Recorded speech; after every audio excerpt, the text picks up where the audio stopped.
Lucas stood on his front porch, hand clenched around the strange letter. Sweat trickled down the back of his neck, not from fear, but something deeper. A gut instinct. He wasn't the kind of man easily rattled. But the letter, something about it felt wrong. Like someone, or something, was testing him. He scanned the faint QR code printed in the corner of the letter with his phone. Instantly, he was taken to a pitch-black website. One line of text hovered in the center of the screen. The true roots lie beneath the ground. No buttons. No links. Just one sentence, yet it burrowed into his mind like a seed. The next morning, Lucas drove to the county land records office under the guise of a routine inquiry. But his real purpose was clear. He wanted old maps. Very old maps. After several hours digging through yellowed folders and dusty archives, he found one, dated 1953, back when Whispering Pines was still an undeveloped swamp. And right in the center, where his neighborhood now stood, was a site labeled the Evergreen Eye Theological Refuge. A cult settlement. A secretive community once accused of animal sacrifice, preaching the gospel of immortal roots, and mysteriously vanishing without a trace in 1961. No bodies. No evidence. Just gone. Lucas shivered.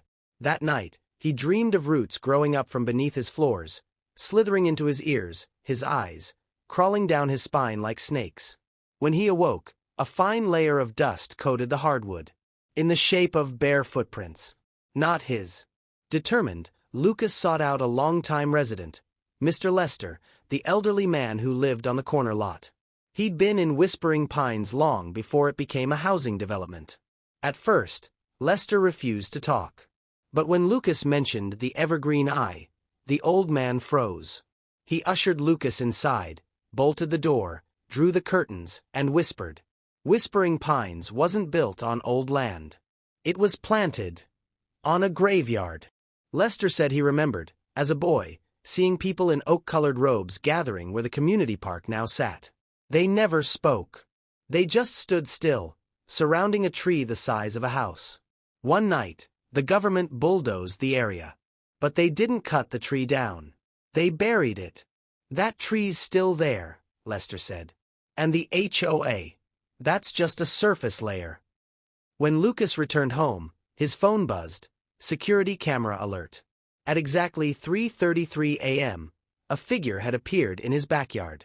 It stood still for 17 minutes. Didn't move. Didn't look at the camera. But Lucas recognized the tattoo on the back of the man's neck, the upside-down pine with two eyes. The Evergreen Eye. That night, another letter arrived in his mailbox. An invitation to a special HOA meeting. No address. Just instructions. Step through the gate behind the old church. Bring a flashlight. No one go a salone.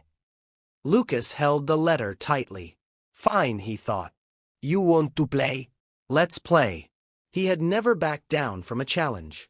But he had also never ventured into a world where roots could remember, could whisper his name, and maybe, could hunger. Lucas Rivera never imagined that his dream of owning a quiet little home in a peaceful suburban neighborhood would turn into a waking nightmare. After 10 relentless years in the tech industry, he'd finally bought a beautiful two-story house in Whispering Pines, a so-called little paradise nestled in the outskirts of Colorado Springs. But from the very first day, something felt off. While unpacked boxes still littered the front yard, Lucas felt it. Eyes watching him from behind curtains, long and quiet stares that tracked his every move. No one came to welcome him. No smiles. Just a heavy, unsettling silence.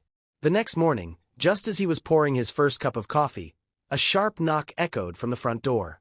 The woman standing outside stopped him cold. She looked to be in her 60s, dressed like she stepped out of a 1950s lifestyle magazine.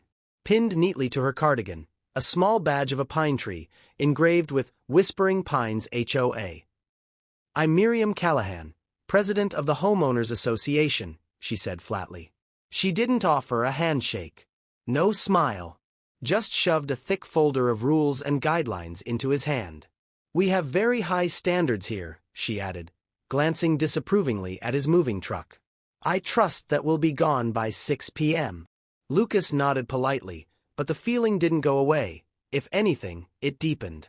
Over the following days, notices started piling up in his mailbox. His porch light was too bright, his grass an inch too long, his patio furniture aesthetic violation. Oddly enough, other homes with the same issues were never cited. It became obvious. He was the target. One evening while walking the dog, Lucas heard whispers. Miriam stood among a small cluster of neighbors. They went silent as he passed.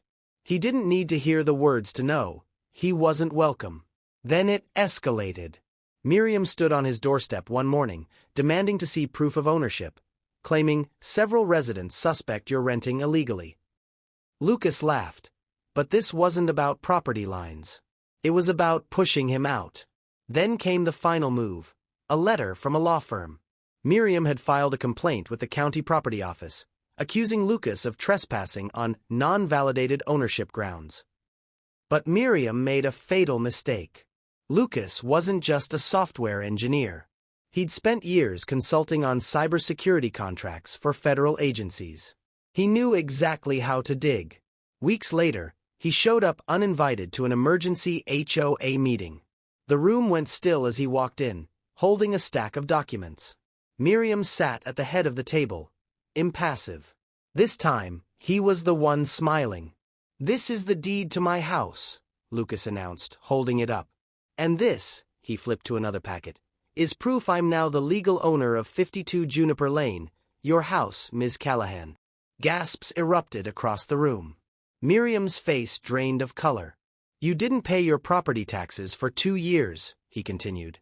"Your house went into foreclosure. I bought it at auction last month. Maybe check your mail more often." Miriam stood. "You're lying." Lucas calmly laid down one last folder. "And this is a list of code violations from other residents, the same ones I was cited for. With photos. Timestamps. Ignored complaints." He leaned forward. "You tried to use power to get rid of me. But you messed with the wrong guy." Murmurs spread. A board member turned to Miriam. "Is this true?" She opened her mouth, but said nothing. Instead, she turned and walked out in silence. But the story didn't end there. That night, Lucas found a plain envelope on his doorstep. No name. Inside, a single piece of handwritten paper. "You think you've won. Whispering penis follows rules you don't understand." Beneath it, a strange symbol, a pine tree turned upside down, with 2 bulging eyes etched into the trunk. Lucas clenched the note in his hand. He had taken down Miriam. But maybe Miriam was just the gatekeeper. He wasn't the kind to scare easily. But this note, something about it was wrong. Like someone, or something, was testing his limits. He scanned the faint QR code in the corner. His phone led to a black screen with a single sentence. "The real roots lie underground." No buttons. No links. Just that line, but it burned into his thoughts like a brand. The next day, Lucas drove to the county land records office under the pretense of verifying neighborhood data. In truth, he wanted something older. Much older. After hours of digging, he found it. A 1953 survey map of the area, long before Whispering Pines existed. And right at the center, where his house now stood, was once the site of a theological asylum run by a fringe spiritual sect. Their name: the Evergreen Eye. A secretive group accused of ritual animal sacrifice, preaching belief in an immortal root, and eventually disappearing without a trace in 1961. No bodies. No arrests. Just gone. Lucas felt the chill crawl up his spine. That night, he dreamed of roots slithering up through the floorboards, slipping into his ears, his eyes, wrapping around his spine like serpents. When he woke up, there was a fine layer of dust on the floor, in the shape of bare human footprints. Not his. Lucas visited the one person who might know more, Frank Lester, an old man who'd lived on the block since before redevelopment. At first, Lester refused to talk. But when Lucas mentioned the Evergreen Eye, the old man stiffened. He ushered Lucas inside, closed the blinds, and whispered. Whispering Pines wasn't built on old land. It was planted on top of the dead. Lester described how, as a child, He'd seen robed figures in oak-colored garments gather at the spot that's now the Central Park. They never spoke. Just stood around a massive, grotesque tree. One night, bulldozers came. But they didn't cut the tree down. They buried it, Lester said hoarsely. And the HOA. That's just the cover. That night, Lucas's security system pinged. Motion in the backyard. At 3:33 a.m., a man stood perfectly still in the dark. For 17 minutes. He never moved. Never looked at the camera. But on his neck, Lucas saw it clearly, the symbol of the Evergreen Eye, tattooed at the base of his skull. Later that day, a new letter arrived. No sender. No explanation.